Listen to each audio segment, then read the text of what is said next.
Hello and welcome to Updog Sports Talk.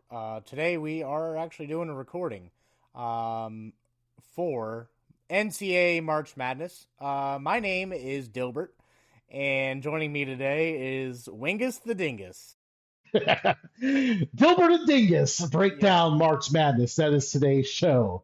if you're But familiar, if you're familiar with the comic strip Dilbert. I mean, what happened to you? We were known as the bearded council for a long time. We even got comments on YouTube thinking us and the intern were triplets because we all had glasses and had beards. And now look at you getting rid of it. This like I don't even think we're allowed to have people without beards on the show, but here we are. Two things. One, I did it to mess with my family.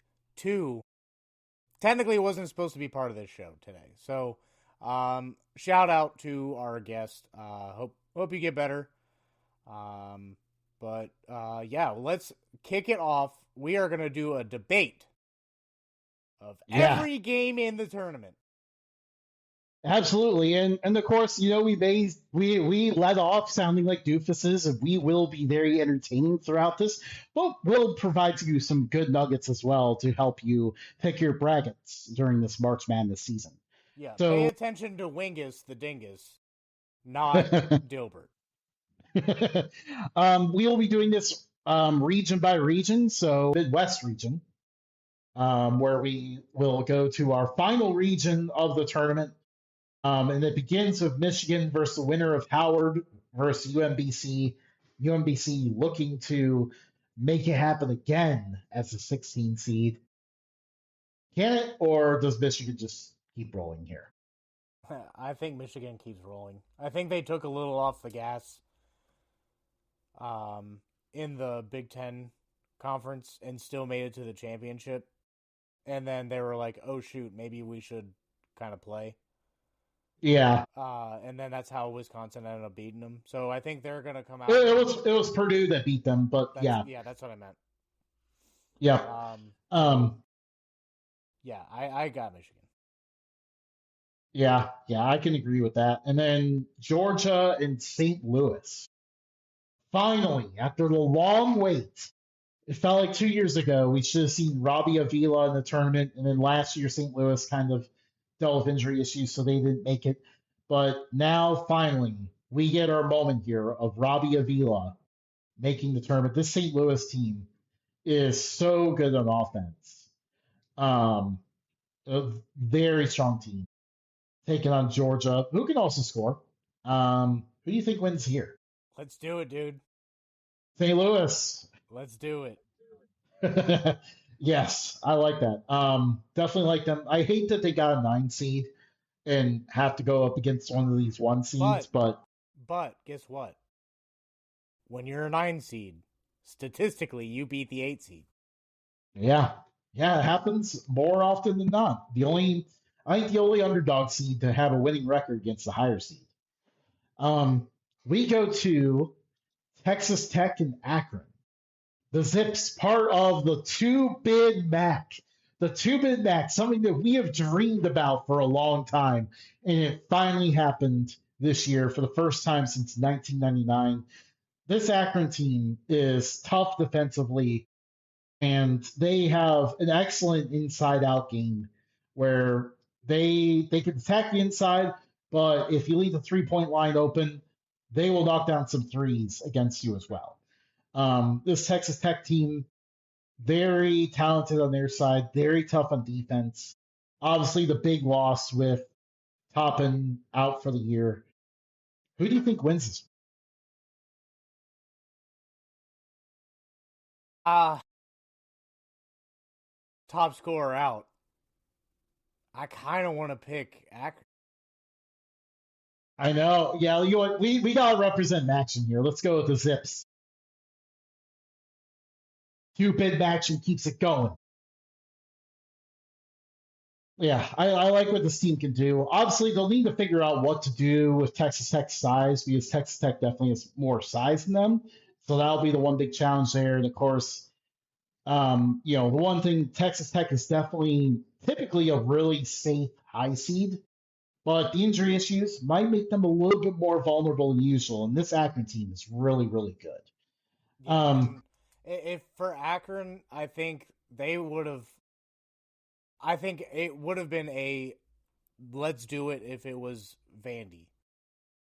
There is a little bit of pause with Texas Tech just because they're typically a 3 seed, 2 or 3 seed. So they fell a little bit due to injuries, but yeah, the injuries is what is getting me through this. yeah, yeah, absolutely. And then Alabama and Hofstra. Hofstra in the tournament for the first time since 2001. That was their first year that they changed their nickname to the Pride. Before that, they were the Flying Dutchmen. Oh, why would they change it from that? I mean, like Pride of Lions is I know, really I cool. get it. I get And, it, but and it's unique also, but man, like you lose the Flying Dutchman. the Flying Um, Dutchman it may be one of the best names out there for just forget the logo for a minute. Just names. yeah, yeah, one of the greatest. Like it still makes me sad that they got rid of that just because of how incredible that name is. The Flying Dutchman. Whoever came up with that was probably just sitting there like, yeah, I did that. Unfortunately, and Alabama's a team that will shoot a lot of threes. Typically, in past years, they have hit enough of them to win these games. Um, that being said, like I think Hofstra can keep it close, but at the end of the game, the curse of the Flying Dutchman strikes, and Alabama, I think, wins this one. I think so too. Um, moving on, let's before we get to the 6 seed, let's start with the 11 seed, the play-in game, the Miami, Ohio versus SMU Mustangs. Two teams that just can score at will.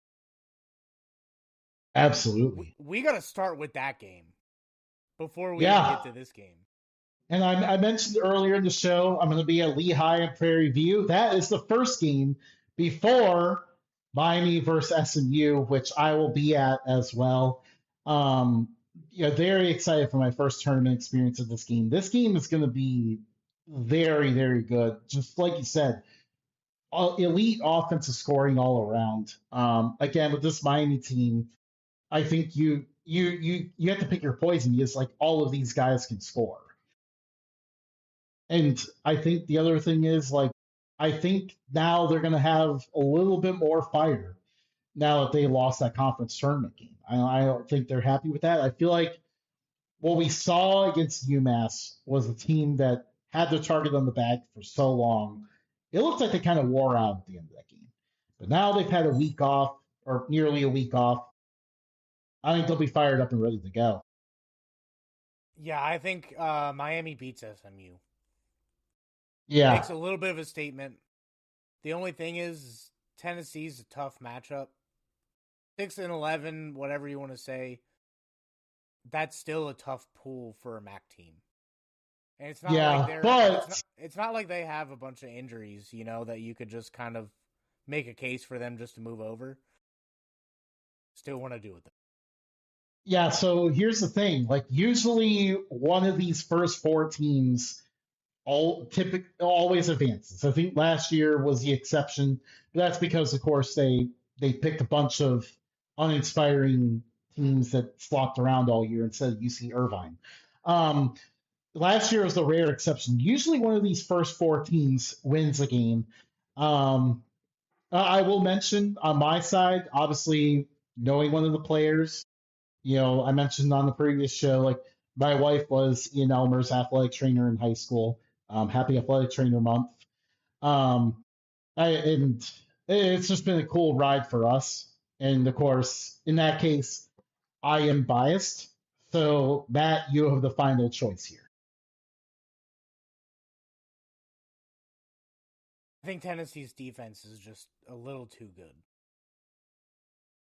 Breaking my heart a little bit. I know it's breaking my heart a little bit too. Yeah. But I think of all of the first four teams, I think the best upset could come from that BYU. Potentially. That's the thing. Like, I would definitely like the chances of these two teams, the winner of SMU and Miami, against BYU better than them against Tennessee. The one thing that gives them a chance, Tennessee does tend to carelessly throw the ball away sometimes. They are going to need to take advantage of turnovers in order to beat them. So that'll be kind of interesting thing to watch there. But Matt, as the unbiased, has Tennessee moving on. We will go Don't to. get me wrong. I really wanted to put Miami. I know. Oh yeah. I'll probably end up having them go further in my personal bracket, of course, but that is again because I am biased.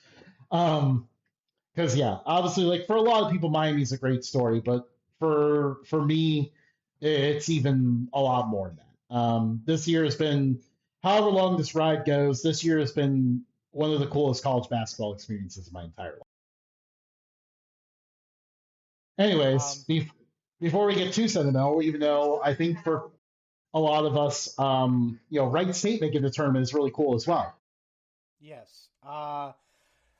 Unfortunately, they get the shorthand of the stick against Virginia, but we had the chance to see Wright State twice as a program, and both times they delivered. So, Yeah. I don't know. We have extensive knowledge of Wright State because of that. Virginia's on TV a lot though too, so we get to see them on TV. But I do want to also put Wright State over. It's just I don't think they can beat a 3 seed. Virginia, by the way, is about the quietest 3 seed you could possibly have. Yes. No one is really talking about them, and they just kind of go about their business and all of that. I will say, Wright State is a team that can both score. They are very balanced. They are a team that has a lot of players who could beat you both inside and out. And the big key for Wright State is going to be, can they force steals? Can they steal the ball? They were able to do all of Horizon League. Yeah. And obviously TJ Birch is the leader of that. He is just a thief out there. I think we called him that before on this show. But yeah, this Wright State team could definitely put up a fight. I think the big key for them is to be close at the end of the game. We know from experience that this Wright State team, they finish strong in the last few minutes. So that's definitely something to watch there. This is definitely, we're not going to be bold enough to pick a 14/3, but if a 14/3 happens, I think Wright State is going to be the ones to get it done. Yeah, I mean, they play really good ball. I think they kind of got another short end of the stick on the whole thing. I think they could have been a little bit higher. By the way, I just have to say it's very funny that UMBC is in this region, Virginia is in this region, and then Ryan Odom, who coached UMBC over Virginia, is Virginia's coach. Incredible. Just to get a job. Incredible thing there. Kentucky versus Santa Clara. Santa Clara making their first appearance in 30 years in the NCAA tournament. They have been knocking on the door for a long time, but just every year kept taking too many bad losses to get into the tournament. They've shown the ability to compete with elite teams year in and year out, though. But finally, we get to see Santa Clara get their shot here. Can they get it done? I like that grin. I like that grin. Yes. Nothing really about Kentucky. Nothing about it screams what they used to be. You know, they an argument could have been made that they were just a couple of games away from missing the tournament altogether. Which is why they're a 7 seed. So, yeah, I think Santa Clara can do it. Yeah, Kentucky's body of work outside of SEC play is not great in the word, or in 2 words, I guess. And Santa Clara, on the other hand, I think this is a team that's going to be tougher on defense. I think that's going to be one of the keys there. Kentucky does not defend enough. We go to the final game of the first round. Iowa State and Tennessee State. Tennessee State pull off the upset. This is an incredible run for them. Their first tournament appearance since 1994, but this Iowa State team is pretty dangerous, and especially is it lethal in neutral sites for some reason. You know what's funny is I can see my Tennessee State hat, but it's just out of reach. Oh no! So that's what you're looking at there. You're trying to see if you could grab it real quick. Yes. So yeah, because it's out of reach, I think this game's out of reach. Out of reach, just like your hat. Yes. Yeah. We'll have Iowa State moving on there. We go back up to the top of the bracket, Michigan and St. Louis. Oh, I hate this. Like I love the St. Louis team, but I don't think this run can continue against Michigan. No, I mean, I don't think that they could have beat any of the one seeds. Florida maybe, but just because to me Florida may be the weakest of the one seeds, but I don't know. I don't think they would have made it far regardless. Not as an 8 or 9 seed. If they got like a 7 or a 10, I would like the chances to go further. But yeah, we got Michigan moving on there. Alabama and Akron. I think part of why it felt like we could take Akron aggressively over Texas Tech is because it feels like Alabama's probably the safe pick to come out of this group of four here. Yeah. So we'll go with the Crimson Tide now. And although definitely do not overlook the Akron Zips, they could definitely keep up with Alabama on that game. Tennessee and Virginia. Maybe this is where we kind of switch it up a little bit. I feel like this is going to be a really competitive game. Tennessee might have the advantage inside. I kind of wonder if this is our chance here to grab like a 6 seed over a 3. Does 6/3 doesn't happen often, but it It can happens. happen. Yeah, it can happen every once in a while. Like I feel like we need to have at least one top 3 seed falling out here. Yeah, I think Tennessee can be that team to do it. Yeah, So yeah. Tennessee moves on. And then Santa Clara and Iowa State. I'll tell you what, like I think we're gonna end up with Iowa State here just because of how good they've been in neutral venues. But man, I will not rule out Santa Clara. I mean, their strength of schedule really isn't far off if that's something you pay attention to. Points per game not far off. It's really just Iowa State's defense is the difference maker. Yeah, yeah, absolutely. If Iowa State is on, they are tough to beat. There's very few teams that can beat them. But they have been prone on occasion to have bad days, and that's where Santa Clara could have a shot. But I think we'll have Iowa State moving on. We'll assume a good day for the Cyclones. Yeah, I mean, betting on a bad day is like the lottery or yeah, like like you were betting on a good team to be bad. Like that just doesn't happen all the time. Yeah, absolutely, and especially with the lights are bright, you feel like lots of times you'll see a top team like that perform. Um, we go to the Sweet 16 of the Midwest region. We have Michigan versus Alabama. I think this is the point where, I mean, Alabama, their 3 point heavy game, like those threes hit. That's been something that has taken down Michigan before. That's how Michigan lost to Wisconsin was a rain of three. The only thing is Alabama's another SEC team that doesn't play defense. Yeah, and this Michigan team is just a wagon. Yeah. I think we'll have them moving on here. And the other, also, like, to be honest, like, if Michigan does not move on from this region, I don't know who will. really For real. like Miami, some of the Ohio. yes. Oh man, if Michigan gets upset, man, that actually does open up a window there. Like St. Louis beats Michigan and Miami, Ohio just keeps rolling along. Also, They they're take out Miami. Virginia. Yeah. They're the real Miami.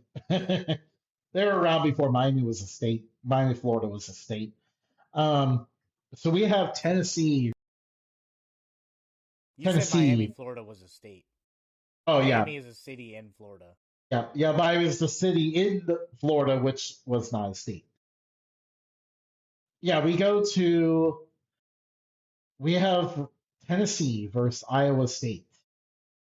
Who comes out of this one?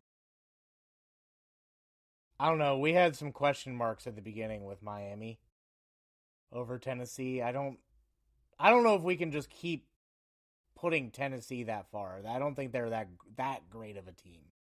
Yeah, my one challenge is like, when's the last time Iowa State has? When's the last time Iowa State's made the Elite Eight? But when was the last time they were a 2 seed? I feel like that was pretty recent. I feel like most of the time we see them, they're like an 8 or 9 seed or like a random 5 seed one year. That's true. Let's see here. They were a 3 seed last year. They lost to Ole Miss. They've been a 3 multiple times. Actually, their last time as a 2 seed, they lost to the Hampton Pirates in the first round. But the second to last time they were a 2 seed was the last time they made the Elite Eight in 2000. I want to say Iowa State moves on, but I don't know. That's a lot of 1-2 seeds in the Elite Eight. You know, maybe we'll just be bold and pick Tennessee. I mean, it can't hurt. Like for real, like when I look at like the bottom, like it's all bottom 8 teams of this area here, like I really struggle to figure out like who's gonna come out of there. Like I could really see a really there's a scenario where many of them could make a run at this. Honestly, I So think that's one of my favorite areas to watch in the tournament because that might be where the most chaos happens. the biggest thing that we screwed up here was that Virginia probably would have been the one moving on.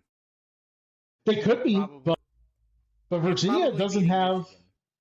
but Virginia doesn't have a tremendous tournament history lately.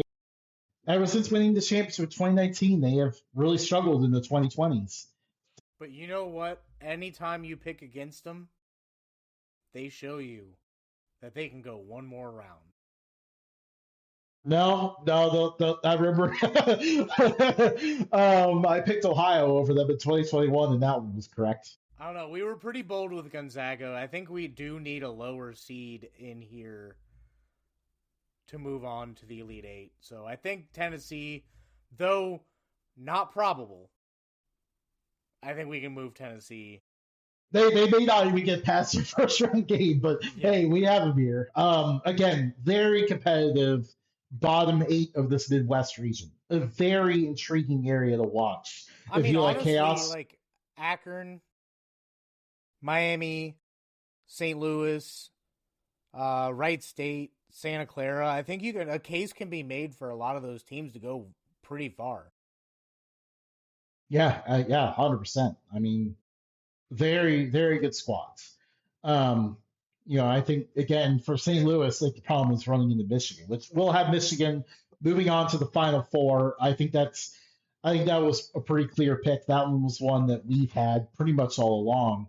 Um, yeah, just a very, very good team there. So Michigan moves on from the Midwest region.